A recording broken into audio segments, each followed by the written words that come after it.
Compulsory हो गया। तुम क्या बोले, क्यों मराठी बोलेगा? अरे मार खाएगा भाई। क्यों मराठी बोलने का मतलब? ऑफिस में आए थे संजय गांधी साहब। हमको थोड़ी मालूम है कभी कंपल्सरी हुआ।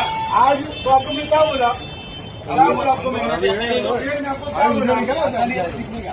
कितना पड़ेगा हमको? आप इतना भी बोल रहे मेरे को कितना पड़ेगा ना?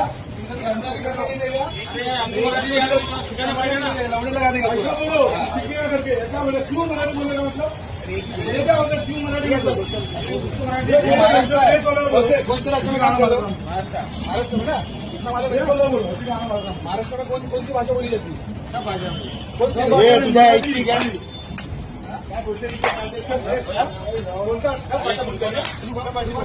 मित्रांनो, व्हिडिओ जर तुम्ही पाहिला असेल तुम्हाला हे आधीच सांगतो की हिंसाला कधीही समर्थन करणार नाही. मारहाण ही चुकीचे, पण मारहाण करताना का मारलं या व्यक्तीला तर तुम्ही हा व्हिडिओ पूर्ण बघितला तर तुम्हाला कळलंच असेल.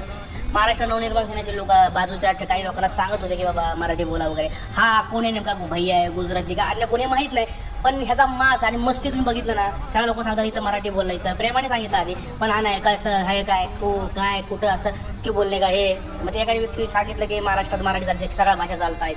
तर हा म्हणतो ऐसा कुछ नाही, सभी भाषा चलते. म्हणजे ह्याचा बोलण्याचा आरोग्यन्स तुम्ही बघितला ना, तर ह्याला का चोपू नये, त्याला का मारू नये, हा प्रश्न आम्हाला नेहमी म्हणतो. म्हणजे या महाराष्ट्र नवनिर्माण सेनेच्या लोकांना पडतो. असल्या हरामखोरांना धोपटलंच पाहिजे. असं दाखवू नका, कळलं का?